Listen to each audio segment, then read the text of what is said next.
imagery, and communication satellites. Here's a closer look at the NRO and its capabilities.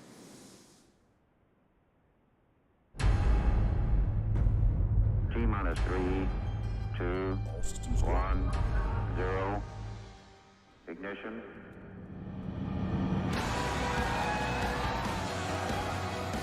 We are the agency that made the impossible possible, protected the world, and brought technology to levels undreamt of. Go Atlas, go Centaur.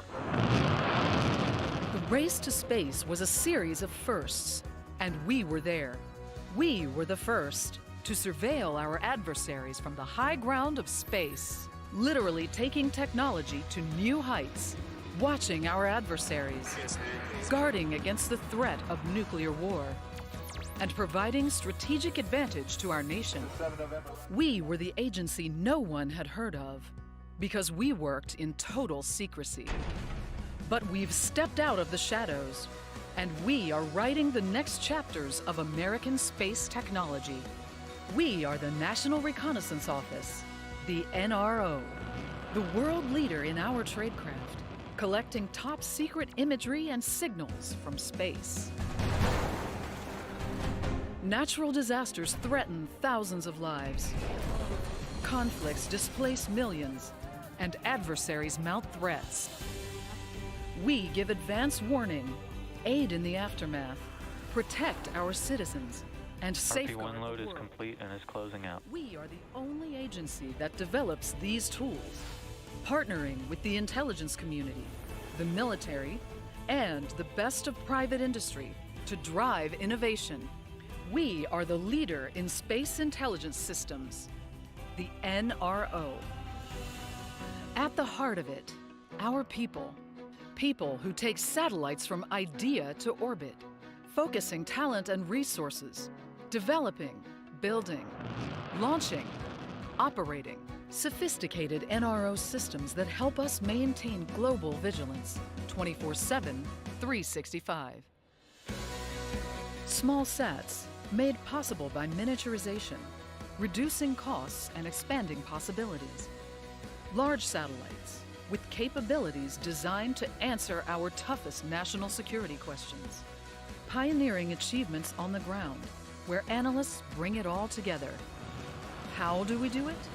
By investing in the latest research and development, using augmentation, automation, machine learning, and artificial intelligence, employing acquisition strategies to encourage competition, enabling us to work with the industry's best and brightest, like-minded people, committed to technology without limits.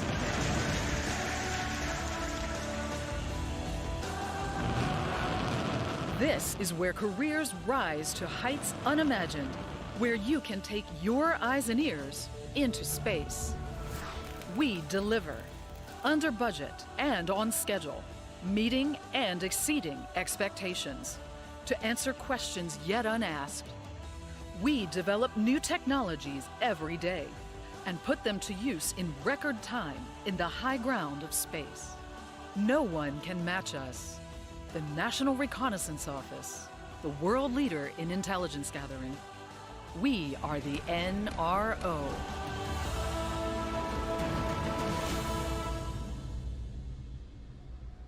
We are just under 4 minutes from liftoff. Falcon 9 is now moving into the final stages of the countdown, and the vehicle remains in good health. Just a few minutes ago, we finished RP1 loading on the first stage. And right now, the transport erector is beginning to retract away from Falcon 9 to provide clearance for liftoff. At the T-minus 3 minute mark, liquid oxygen should finish loading on the first stage. And at the T-minus 2 minute mark, liquid oxygen will finish loading on the second stage, which is the last of propellant loading for the vehicle.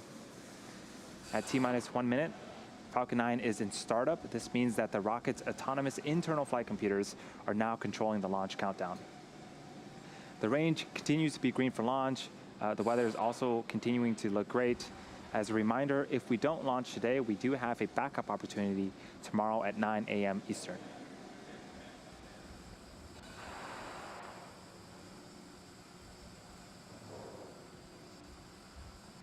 For those of you just joining us, this mission is for the National Reconnaissance Office. The payload today is NROL-108. This will be our second mission for the NRO and the 9th for national security customers.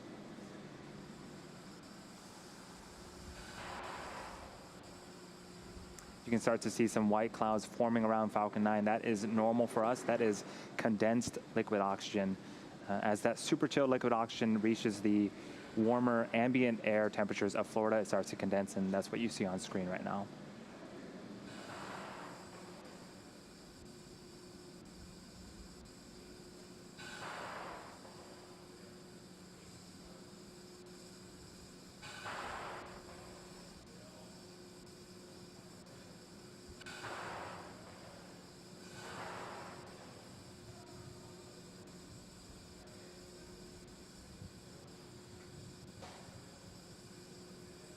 Just a few minutes from liftoff of Falcon 9. This is the 26th and final mission for us at SpaceX for 2020. Just heard the callouts that LOX loading has now completed.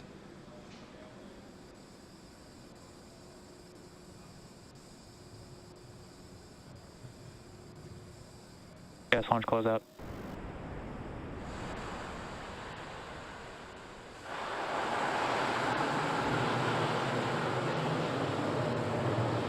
In about 15 seconds, Falcon 9 is in startup, and both stages will begin to pressurize for launch. And then shortly after that, we should hear the launch director give the final go for launch and liftoff.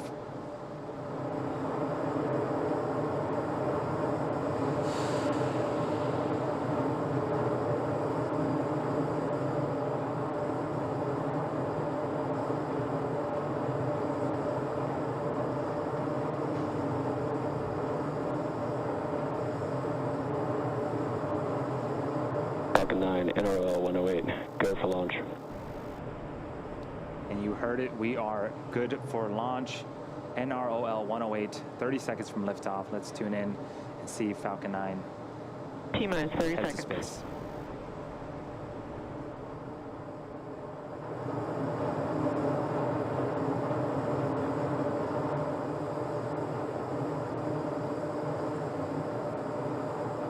T-minus 15 seconds.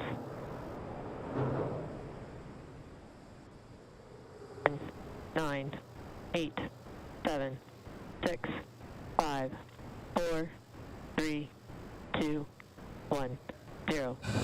Ignition and liftoff.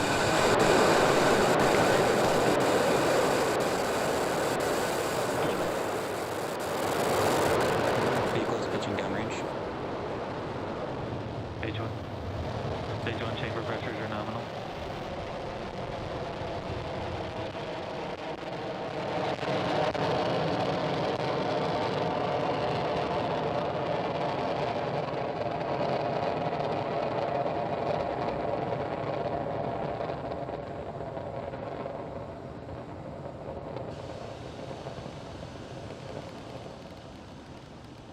We are T plus 40 seconds into flight. That is a gorgeous shot of Falcon 9. We are in the middle of the NROL-108 mission. Falcon 9 is currently throttling down to prepare for max Q at T plus 1 minute and 12 seconds. Max Q is where the vehicle will experience the highest amount of aerodynamic pressures. Falcon is supersonic.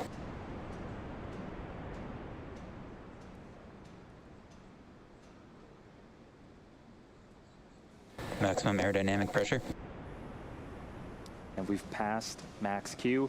All is looking good with the stage 1 trajectory. In about a minute, we'll have 5 events happening back to back. First up is main engine cutoff. We also refer to that as MECO. This is where all 9 Merlin engines on the first stage will shut off to slow the vehicle down in preparation for the second event, stage separation. During stage separation, the first and second stage will separate from one another.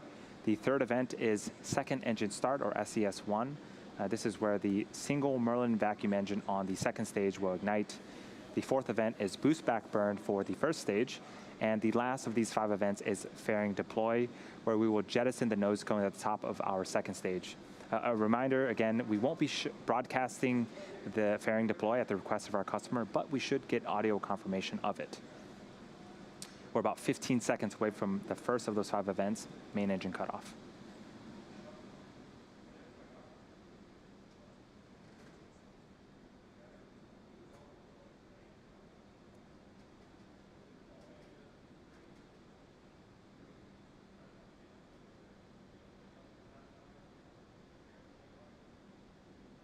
Stage separation confirmed. Main engine cut off.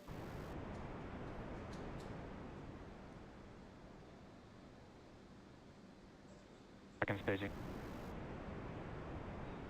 Stage 1, boost back startup.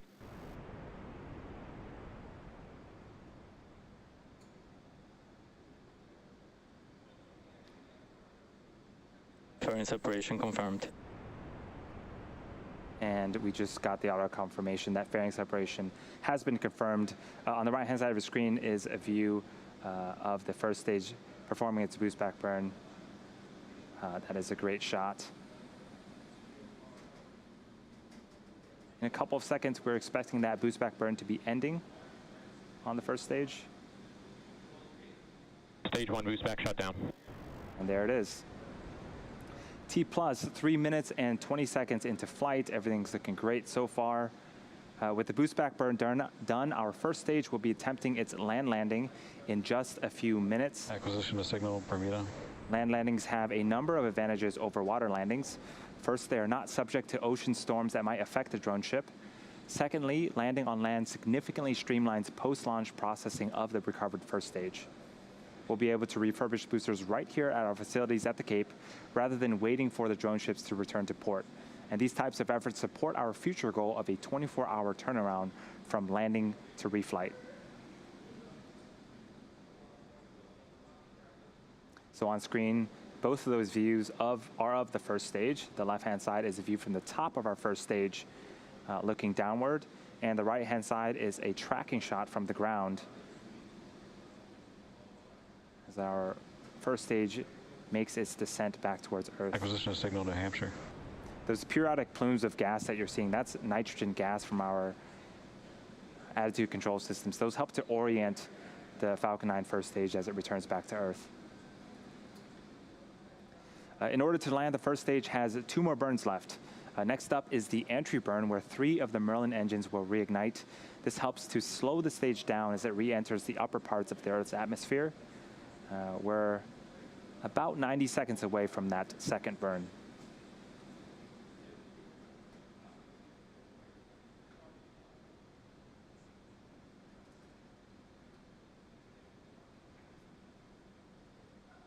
Second stage following a nominal trajectory.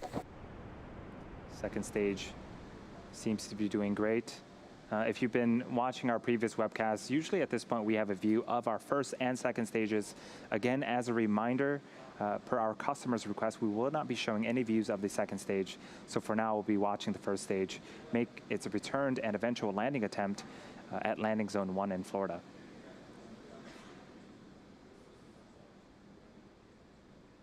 Just under a minute away from the second of 3 burns. You can see that our hypersonic Griffins have also deployed. Those are the honeycomb-like structures that you see on screen right now. Those help to guide the rocket back during its descent as well.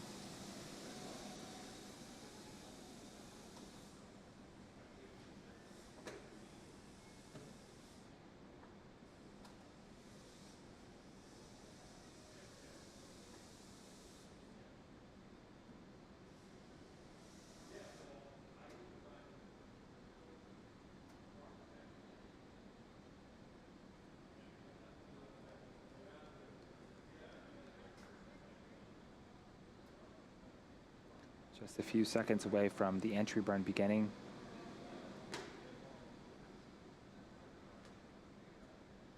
Stage 1, entry burn startup.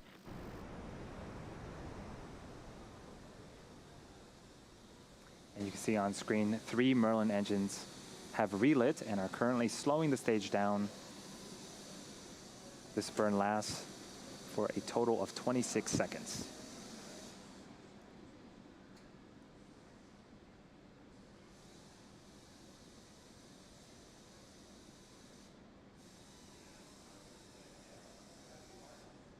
Stage 1, entry burn shut down. And the second burn for the first stage is done. Next up is the landing burn, about 40 seconds away. During the first stage landing burn, a single Merlin engine will relight and slow the vehicle down for its 5th landing attempt at landing zone 1 in Florida. About 25 seconds later, you can see that we can start to see the Earth approaching as the first stage continues to make its descent. As a reminder, we are ending the webcast after Falcon 9 lands.